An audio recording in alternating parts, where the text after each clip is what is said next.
Hi,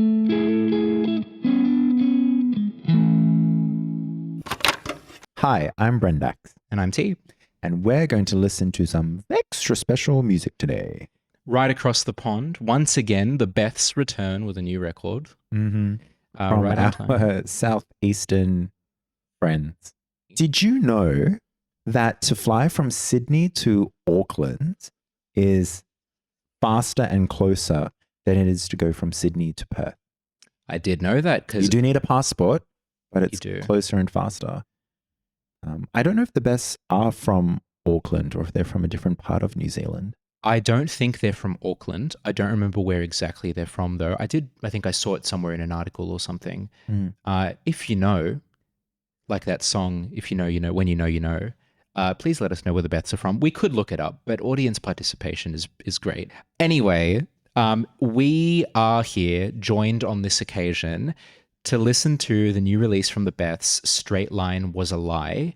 We listened to Expert in a Dying Field a while ago. It was your first time hearing it, My first time. manyth time hearing it, wanting to show you, but this is one that we're kind of approaching blind. I've heard a couple of tracks from this in passing. I don't remember them super well.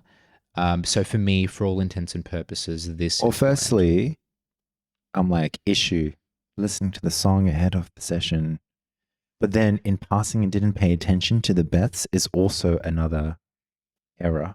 Look, So it's very conflicting, and I think the only way to remedy this is to get stuck into it.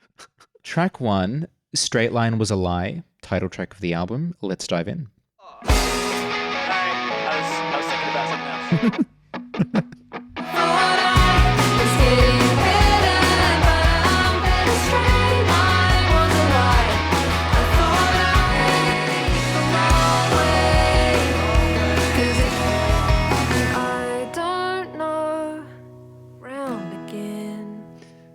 Little acoustic break. Love to hear it.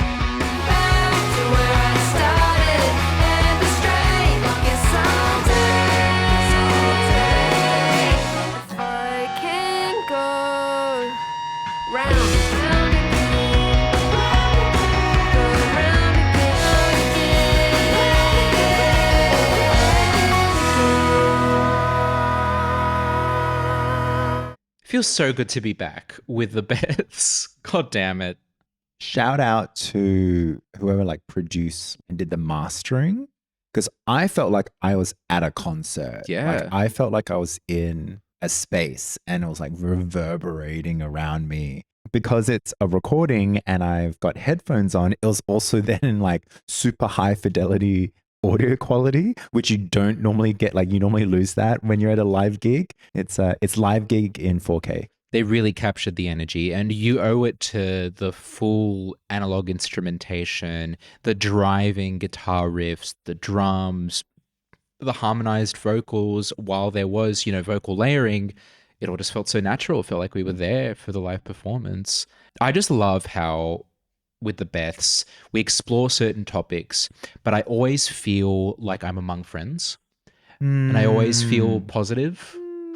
I've never thought of it that way, but that is like so on the money. Lyrically here, I think we're talking about the concept of like time or progress feeling like a straight line, but noticing that we keep going round and round and round and round and round again, and so many things are cyclical, and the expectation that we should always be moving in this way Yeah, like is to get incorrect. better, it's like, oh, it's a linear journey. You take one foot in front of the other and you need to go from like where you were, worse, to better. And it's like, well, actually, in reality, things don't work in such a straight line. The friend vibe that you were saying before, I really love that image now. I'm like, now I'm best friends with the Beths. Yay me. I personally know Elizabeth Stokes. But she does not. She will soon. Yes. When she watches the video. No. I was going to say, like, when we go to their concert, which has just been announced and we're so excited, but they're not on sale yet. But also props to them, because the last time we're going on a tangent for a second. I'm sorry, everyone. No, I'm not sorry. Come along on the ride. Thanks for joining us. When you saw the Beths in Sydney, was it earlier this year? Either really early this year or really late last year. So their last time that they were in Sydney, they were in, you said it was a very small venue. Small It was venue. a very intimate, because you're best friends with the Beths. This time, larger venue, and at least for Sydney, I think it was like 4 pre-sales before tickets actually go on sale. And they only bother doing pre-sales because there's going to be a lot of people wanting to get tickets and all of that kind of stuff. And I'm like, damn, Beths. And also damn to like whoever is doing like your promo and management, like your team behind that, or if you're doing it, because mad props. I'm also seeing you popping up. Maybe, I don't know, if is it like awareness bias because I'm aware of the Beths, am I locking onto it, or is there more coverage? I'm seeing them popping up on like a lot of like different, they're doing the press tour type things, and I'm like, it's very exciting. Yeah, I'm seeing that too. Like the Beths have been on my radar for probably a little bit longer than yours, but yeah, very recently, in the past 6-ish months, I'd say, I'm seeing them pop up a lot more, deservedly. As you can probably tell, we love the Beths, and what a great start to the album. I'm all in. Let's go on to track 2, Mosquitoes. There's a creek I would walk a little further down. The dirt kept on falling. I'm only here to feed mosquitoes. January 23, soft slope of the valley ravaged. They fell. Stay me here by the bones.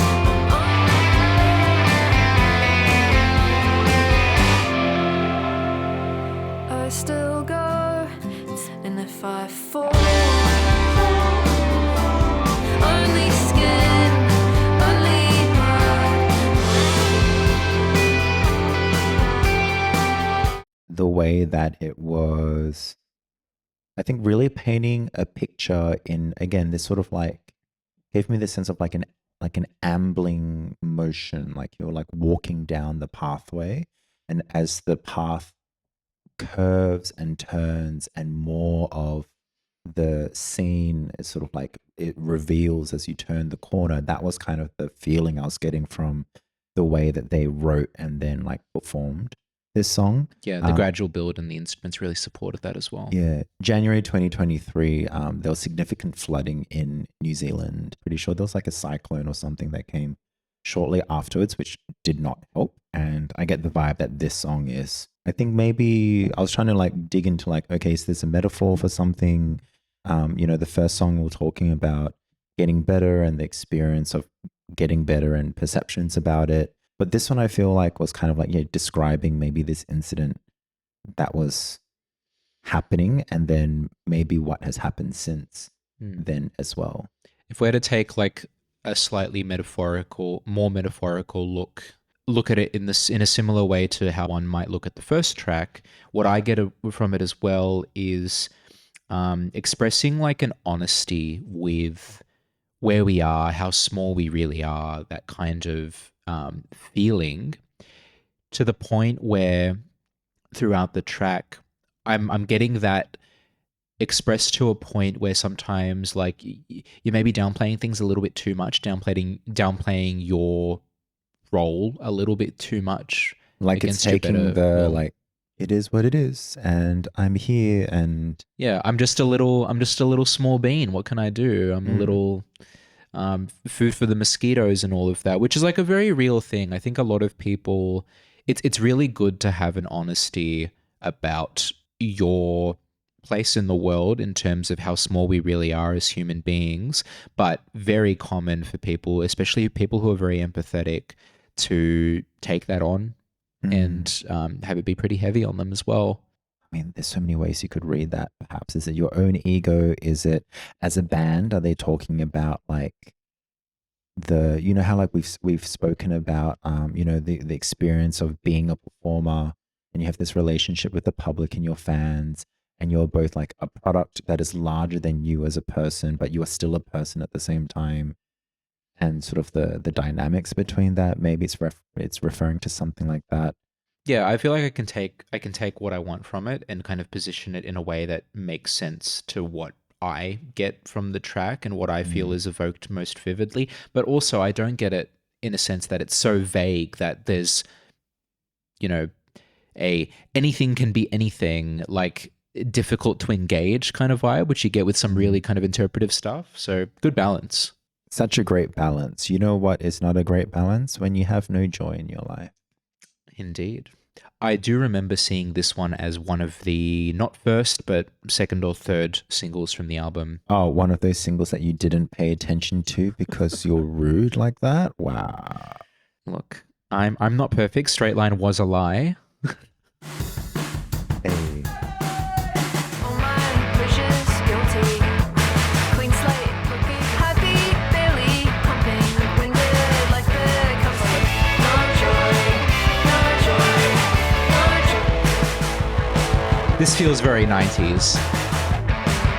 Only level lately. And monarch on the turban hair. No joy, no joy.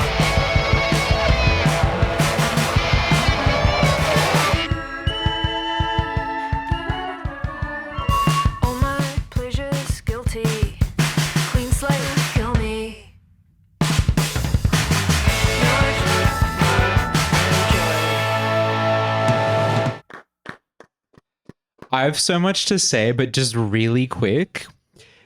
I imagine towards the end there when we were repeating the no joy, like imagining if joy was the name of your dog and your dog was like going to reach something and you're just like, no joy, no joy. Okay, you know what was going through my head with that? Yeah. I was like, na na na na na na na na na na na na, which is my slightly off-key rendition of the opening theme to Daria. Ah, that's a You deep might be a cut. little bit young No, for that I never reference. watched Daria, but I do know of the opening. And it's very like, it's very mid, as the kids would say these days. Like, no, and I think this is very much what the song is kind of about, Yeah. where it's like you're just kind of feeling very neutral, very beige, very the way that Elizabeth was singing was in a very like deadpan kind of way. No joy. And I think with the Kiwi accent slash Australian accent, the way that we pronounce O's, No. it was just like, no joy, no joy. I'm just like, it wouldn't hit right if it was like an American accent, which we're commonly hearing No in music, joy. right? Do you know what I mean? And then musically, with the being very mid, it was very punchy, right? We had a very driving beat, but there was no sonic, like pitch-wise, no deep lows. There was no like bassy stuff going on. The drums was very like mid-range pitch-wise as well. And then, but there was no highs either in the electric guitar. The singing melody was in a very like middle range as well in the way that it was being sung there. So I think it was truly just expressing this like mid aura. We did get a break towards the two-thirds in, where we've gotten a couple breaks through the album so far as well, just when the track kind of lifts and like recedes for a second and we have less instrumentation or no instrumentation. And that's where we got some kind of like diegetic, sparkly, like nature sounds. Oh, I missed that. Yeah. So, it wasn't high in pitch, but Okay. it did give me like a bit of a pause, but it wasn't, changing the location. It was just like, take a second to look out the window and notice the birds or whatever, and then resume your commute right back. Last thing I'll say on the lyricism as well is I feel really seen by this song because you mentioned, sometimes we have a very kind of mid, kind of like, I'm not feeling high, I'm not feeling low kind of day. I also got an exploration into a pressure to emote, a pressure to feel, a pressure to express. Like, why aren't you, elated or whatever? And yeah, I feel that because for much of my life, the criticism that I got or the feedback that I got was, you're so monotone, you don't, emote or whatever. And I think I've kind of consciously corrected that, course corrected that later in life. Or you feel like, I guess maybe that applies a pressure to like needing to like perform in some way when you're like, I'm currently like very contentedly. Yeah, and it's frustrating, and I like that this song kind of made me feel like I'm not alone in that. I think potentially Elizabeth's with me in that struggle sometimes. Good old friend Elizabeth and crew. Yes. Well, next track I think was the first single in the album. I have heard this, and I do remember parts of it. as the Kiwis would say, metal, as we would say, metal. I continue. That's the track. Let's play it. Touche.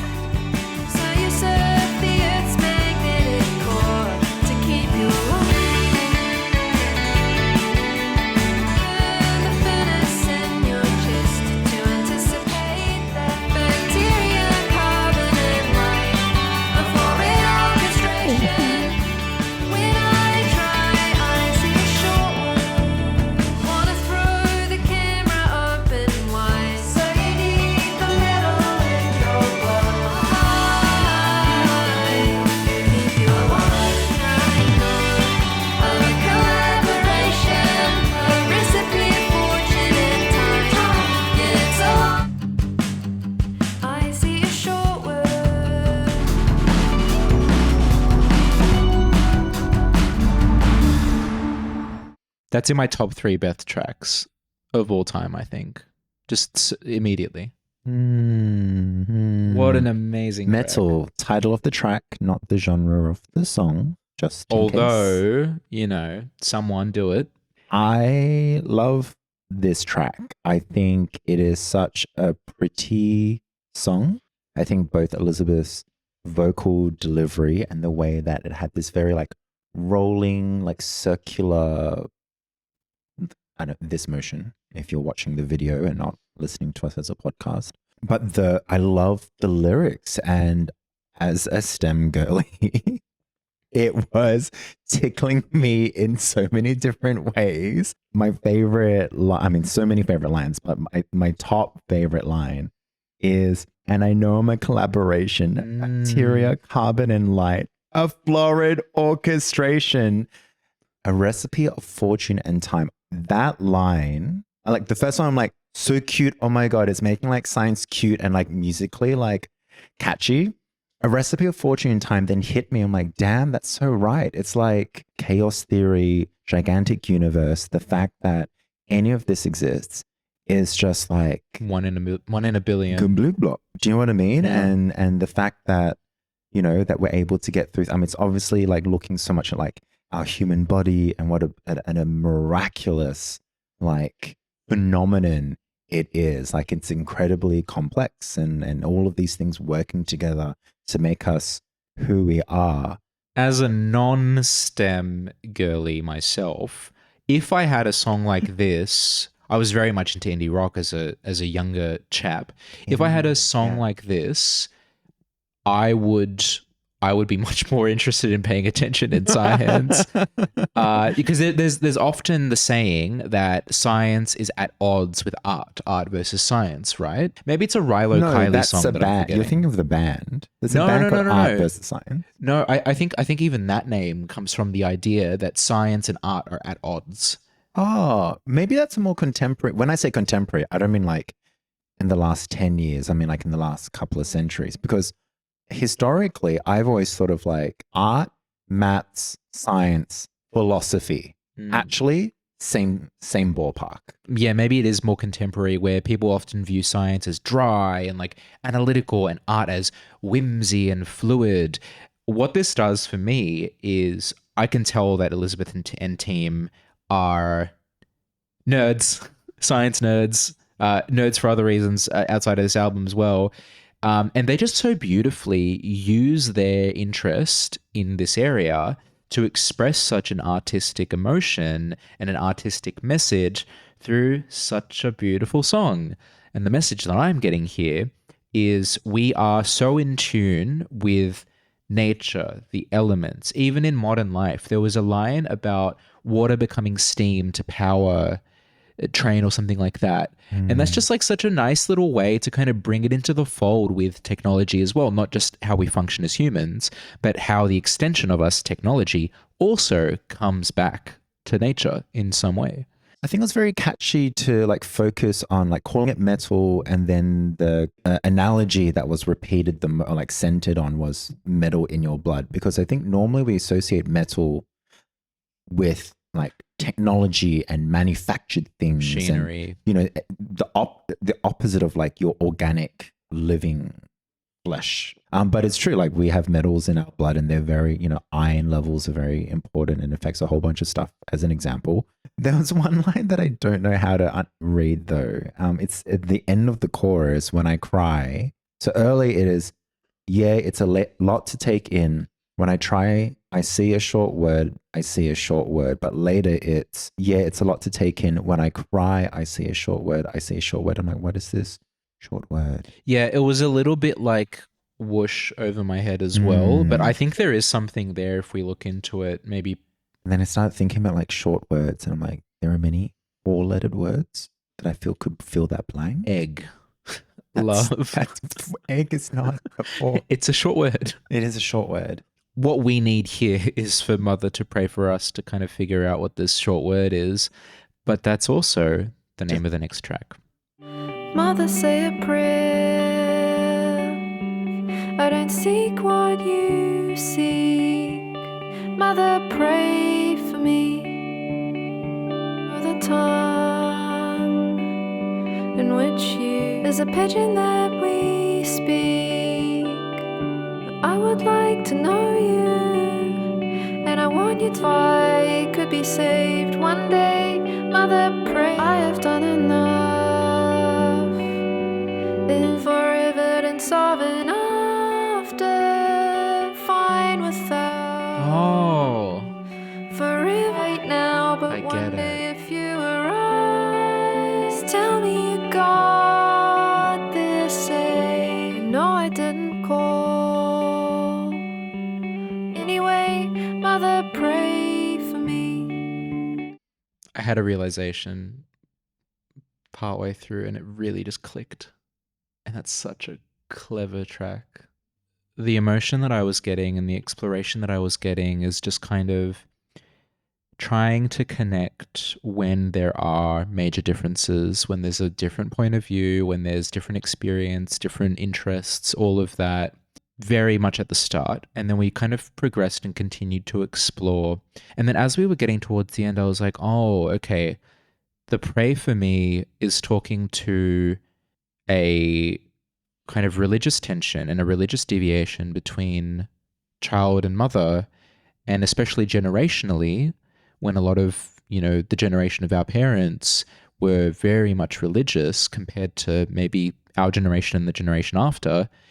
There's a real tension there for a lot of people, and it's just so beautifully put how you can reflect on that, but you can also, at the end of the day, have a desire to connect despite such a massive difference, and kind of just like grant them something that they really care about when you don't necessarily feel the same way. So, still pray for me, take in the emotions, establish the connection, even if there is no after. I hope you get what you're looking for, kind of thing as well. In the first couple of verses, I was thinking to myself, ways to create, like, when you're doing a ballady number, you're doing an intimate number, it could have been an acoustic guitar. And I'm like, I wonder how an acoustic guitar would have changed the feeling of the song. And it would still be a very like close, intimate song, but I was just hypothesizing. That plucking, kind of like rolling, it was kind of soothing at the same time. It was quiet.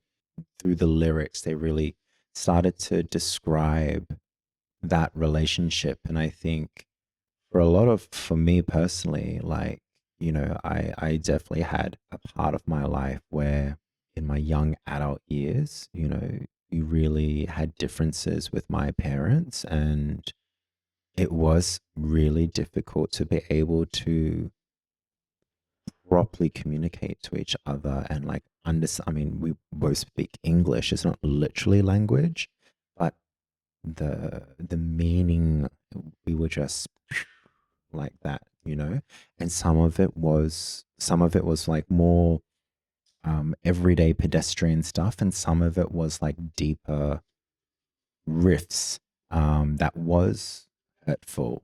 We still very much like loved each other and we wanted to have more, but was really struggling to do that. About a third of the way through the song, the electric church organ kicks in, and it's just single chords, a sustained chord. Oh no, not even sustained chord, sustained note, which you can only really do with an organ. So that works nicely. I immediately picked up on it. And with the Pray For Me, and I'm like, for me, again, I was raised Catholic, and that was also one of the many things that, where there was that tension coming about from it. I thought it was very poetic at the end, before the final stanza. Called off the search for evidence of an after. Decided I'm fine without. Forever is this right now. So, I'm like, oh, yes. When I sort of came to my own personal realizations about how I felt or thought about higher beings, the afterlife, that I was just like, oh, that is literally, that was so resonant in me. Where do we go from here, Dan? Do we lighten the mood? Maybe. Till My Heart Stops. Which either, depending on how musically this song is, could either be like, where do we go from here? Till My Heart Stops. So maybe not very far. Or is it a representation of like, let's live life to the fullest because one day we won't be here. So let's go until my heart stops. And it's a big party, like a dance track. Or is it a song about imminent death? We're not sure. Let's find out. Feels very contemplative. Pull away like I'm used to. Yeah, we choose to build a wall. And I wanna ride my bike in the rain. I wanna love till my heart stops. At the hole you lift my heel without you or God knows. I wanna ride my bike in the rain. I wanna float at the top. I wanna dance till I drop. Know what I've got. I wanna love till my heart. Sun in your eyes. Want you to take me back home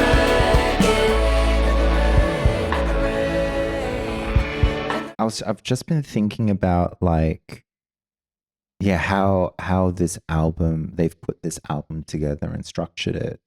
And I'm like, okay, on one hand, it is contemplative. It is still kind of like a very like inner voice to self kind of song. And then the last song we had was like, this like quiet ode. But I think it feels, it contrasts and there's a like a pick up of energy in a different way. Because while the last one was kind of like had a bit of a more of a this emotional energy to it, this one felt like almost the same, but with a slight, like there was a lift. Maybe it's describing a bit of an avoidant type personality when it comes to relationships and feeling it difficult to like be close to people, especially when in a situation of like distress, right? The reaction is to like withdraw, consolidate, and like which means that you purposely or incidentally end up like pushing others away. And I think that's what verse 1 was really sort of speaking to. Then it was like just really focusing on this like wanting to like, I want to live. It was just like this wantingness and this like yearning. When you're yearning towards and you're wanting for it and you just like, I want to fly my kite in a hurricane. I want to ride my bike. And I love all of these like examples and little images to paint the picture and just how relatable they are. I like especially those lines because it's depicting leisure against an adversarial condition. So like ride your bike, hurricane, or ride your bike, rain, fly a kite, hurricane. Like really going above and beyond to do it, even though the conditions aren't ideal. And I especially like you mentioned, this track against the likes of No Joy, where in No Joy, we're really doing like a monotone this kind of horizontal line. In Metal, I think we're kind of like fluid motion, acknowledging things and noticing things. In Mother, we're maybe dipping down, getting a bit somber and contemplating. In this, like you mentioned, there was the avoidant down and there was the flick up. There was the passion. There was the going above and beyond. There was, I want to break through and I want to do this. Emotions are transient. Our states are transient. We go through, and also because they're transient, we can also come back and still be in those states in a future point in time. Straight line is a lie. Things are cyclical. and everything's just so incredibly relatable. Absolutely. In the same way that Expert in a Dying Field, while exploring different topics, was equally relatable. I'm chuckling at Past Me, and I still hear it when I hear like the title of that album, because it's like, I'm an expert in a dying like field of expertise. So it's like, well, it's kind of futile. But my brain is always like, expert in a dying field, like a dying patch of grass. And that is my expertise. My expertise is agriculture renewal and crop rotation. Expert in a dying field is actually like, I'm an expert in crop rotation. I'm an expert in perishable That's how goods. my brain keeps passing that sentence. at first. Valid. Next song is Take. There's your short word. Pulled out of Eden into the confederation, then annihilation, stolen off the engine and truck, take until the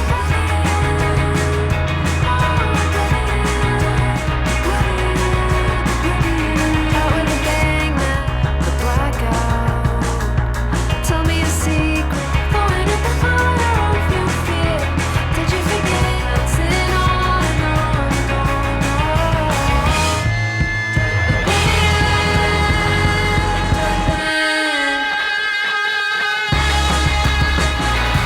Tell me a secret, so I know. Stolen up the engine and truck. Take it to fill yourself with confidence to speak. Bouncing on and on and on. Who knew that a song about addiction could be so groovy? It was groovy, but it was groovy in like a moody way. It was groovy in a slightly manic way. Yeah. Musically first, like before we even get to lyrics, that not rolling, what would you call that drum, that Driving. I would driving, call it, thank yeah. you. And it was the bass as well. Yeah, right. And because it was the bass and it had that grit and that darker color to it, I was just like, and the beat to it, it just made me feel like my leather jacket on, you're in your hot pants and your heels, and you're just like running through the night. Yeah, moving And you're people going out of like, your way, yeah, driving this forward. bar, that part, and you're just going and going. I'm going home or something, and like, because it's nighttime, so the air is cold and fresh, and just like literally like skipping your way through it because you're like, this night is awesome. Yeah, this song, I just noted that I want to see this live, and I want to see them go hard on this song live. Yeah. This song made me feel very immediately. I did this as a solo recording, but hearing the band Turnstile, they're a hardcore kind of like post-punk band, and they had songs like this where like minor key, driving beat, like relentless, won't stop, going. Really interesting to hear a track like this from the Beths.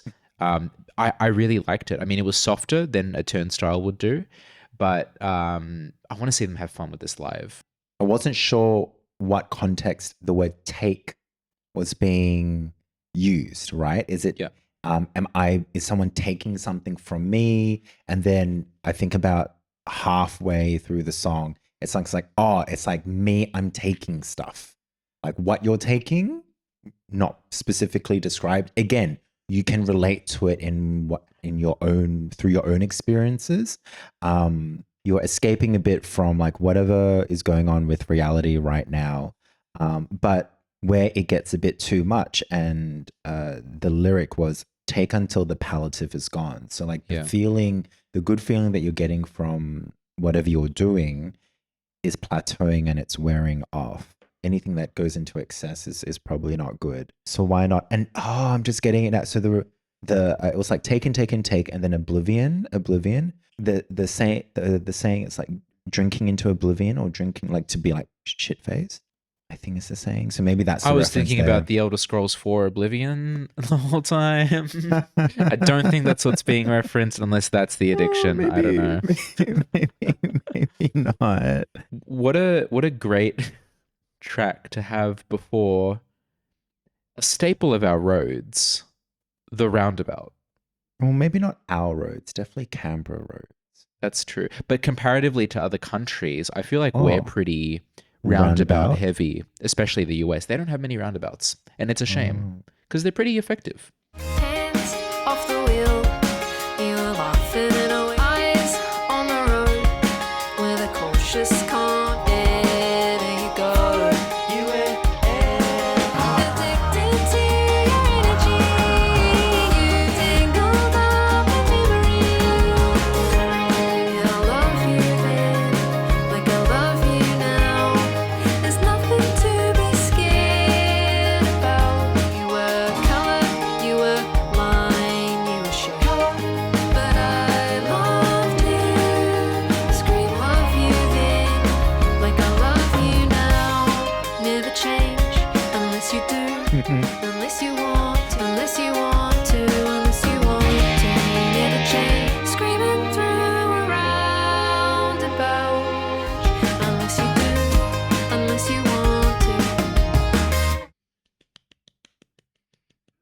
So it was the road construction device that they were singing about. Yeah, it wasn't the concept of return. Maybe it was also the concept of returning, kind of ish, maybe a little bit. And I don't know about people in other countries, whether is this a culturally bound reference, or is it universal? It's summer, you're on a road trip, or even it's just a weekend and you're with your friends, the windows are rolled down. You've got like the warm summer air just like flooding the car, and you're going, and it's like a sun-drenched afternoon. It's golden as you like go around a roundabout. And have I ever been in a situation? I actually have a very distinct memory of where we went through this roundabout. It was so fun. I was driving and I was like, I'm really tempted just to go around again. Like, don't exit the roundabout. It was a double lane round, so you could have gone around again without exiting. And then we did, because we're like, I don't know, we're like 22 or something. And maybe it was reckless, or maybe it was like joy filled. Exactly. The Beths have given you permission. We had no post-hoc. joy. This is full joy. It's Exactly. full joy. It's full love. But also that sustaining over time, because, you know, we've explored, we change over time. We experience different things. We become and grow as different people.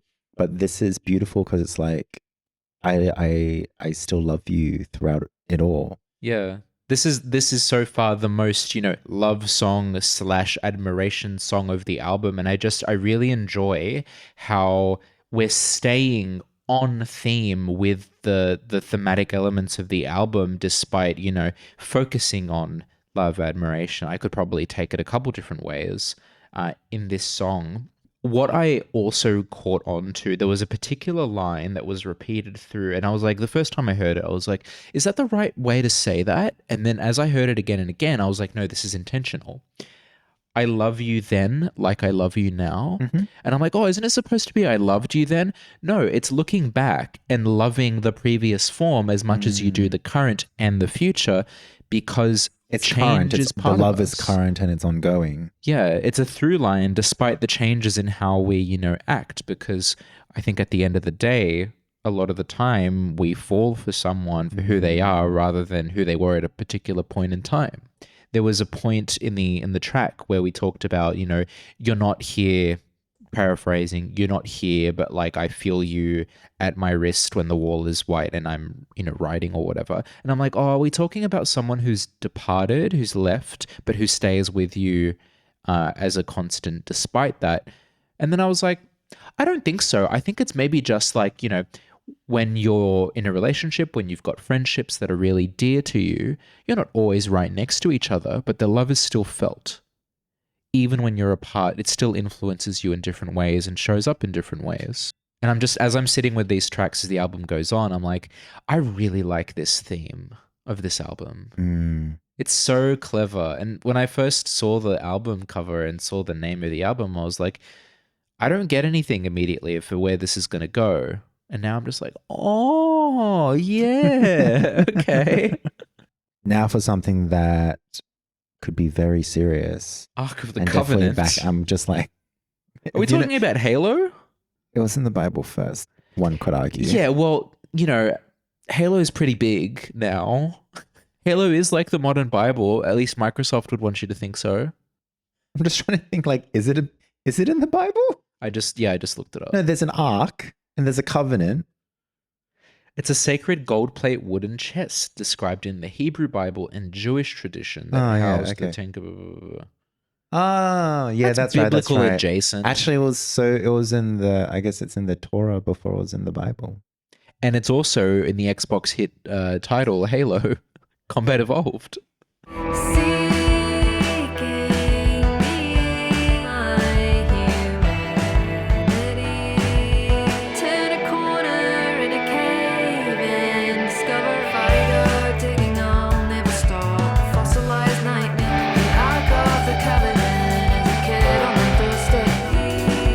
There's banjo in there for this one.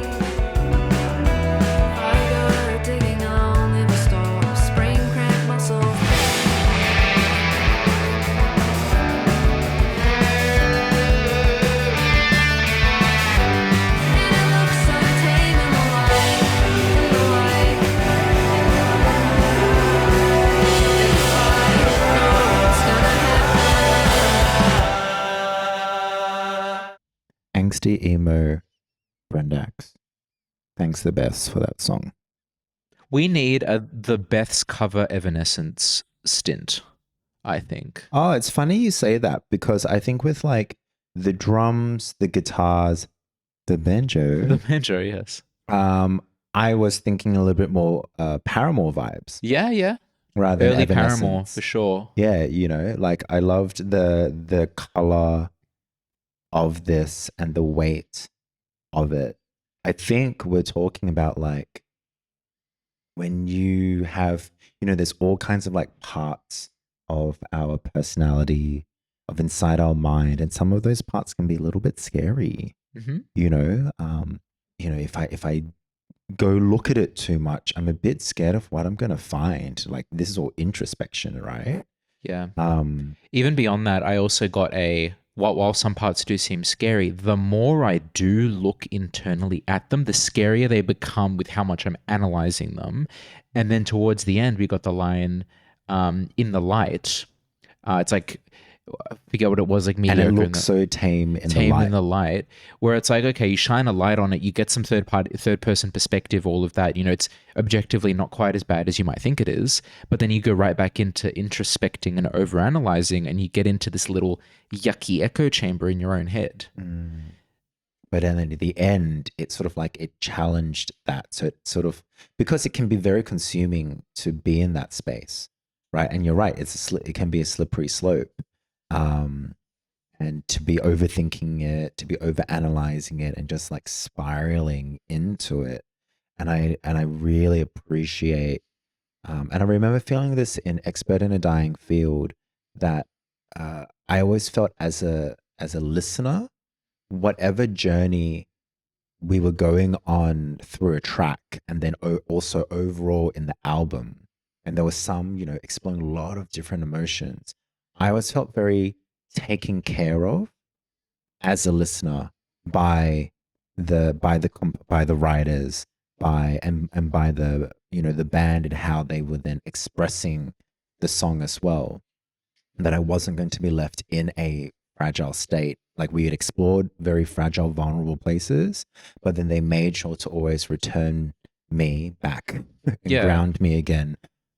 We were always shown all the different kind of perspectives on an issue, rather than just focusing on how something's, are subjectively really bad. Like we were given the good faith interpretation with the resolution of the song every time we've explored something like this, which is, it's not necessary, but I sure do appreciate it. Elizabeth of the Beths. Elizabeth, who has written most of the songs. I think every song has had every member of the band in the credits. And then other band member Jonathan, I think, is producer power. Yeah. So thank you to Jonathan for the aforementioned sound mastering and mixing. I have seen a few Instagram stories of Jonathan being a bit of a production nerd, and I do appreciate that. Bit of a production nerd, be a mega production nerd. Like my ears love it. Thank you so much. Absolutely. And then, wait, I'm at pub trivia. This is going to win the round. Tristan and Benjamin. See you soon. See you soon. We'll wave the Just Heard banner in the crowd, and we'll get the please go away eyes. Advice for new concert goers: take your hearing seriously, both for the enjoyment of the show and also the longevity of your health. Yeah, I just switched to a new one because I lost my other ones. And they're amazing. Like the sound quality that it retains is so good. And if you don't have them on you and you do have your AirPods, they're a decent substitute. Yes. Well, you know what? Anything in your ears is a decent substitute. But I would love to hear something about planning. Best laid plans. Best laid plans. Best laid plans come to bear or something. There's a saying. All right. Hand drum. Bongo. With a silk scarf over my brow, I could hold it in compression. Take my money, take my hands, leave me lying with my best.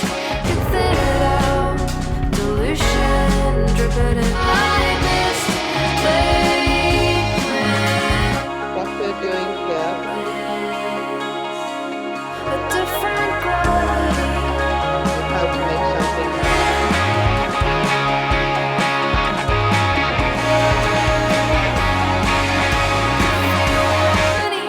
Take my hands, leave me lying. We love a tasteful hand drum in a track. Yeah. There were so many, I don't know if there were different types of guitars or different guitars played in different ways. And then the way that Jonathan was mixing them in terms of like, is it reverberance? Reverb? Just reverb. Yeah. Echo? Texture. Yeah, all of those things. Like just, there was this particular one, it was like an electric guitar of some sort. And it just felt like, it almost felt like if you were in a room with them, this electric guitar was just like, they were just like 2 meters behind everyone else. And you just had this space echoing around it. And I for some reason, I just really, really liked it. It adds like a depth, a three-dimensionality to it. Three-dimensionality. Yeah. Soaring is my single word to describe this song. It felt like you're just like flying through life. Like, Caution to the wind. is it caution to the wind and flying without abandon? I don't think the other one is a phrase, but it should be. We were flying without abandon. It is now. You throwing heard it caution here. to the wind with my best laid plans. We, as you do on the last track of many albums, circled back through a few of the themes we touched on throughout the album. So just going through it, things aren't always going as planned. Like you're there left with your best laid plans. Like, you know, everything's changed and all the plans you've made are no longer relevant. So what are you going to do with them? Or what you're going to do is proceed, right, against adversity. And sometimes it's frustrating. Like there was a lyric in there where there was like a buzzing and a frustration internally as you tried to keep yourself composed. And that's frustrating and painful, but sometimes it's just how it is. When a straight line is a lie and plans don't go as planned. Plans don't go as planned. Yes. Heard plants. Plants. Because often my plans with plants also do not go as planned. Shout out to my money tree that's been doing pretty well over there. I'm pretty bad at plants, all things considered. But And if you would like to help manifest money, we'd love to talk about a partnership. So now that we have just heard straight line is a lie. Is a lie or was a lie? Was a lie. Was a Was lie. a lie. We've now accepted that. No, I think it's more like referring like that's what everyone says. Straight line, it was a lie because the truth is it's not a straight line. It's Yeah. cyclical. I really liked how we explored and touched upon different situations, different facets of like being people who are going through those situations, being people who have like minds and hearts and we're human and having these very real responses to those situations. The situations were all different, were quite different, and we explored different parts of it. But I think they all had like this a very like unifying like theme tying it all together. And it, like I think like a lot of good, when I think of like a collection of short stories, which I think this album is kind of, a good representation of that.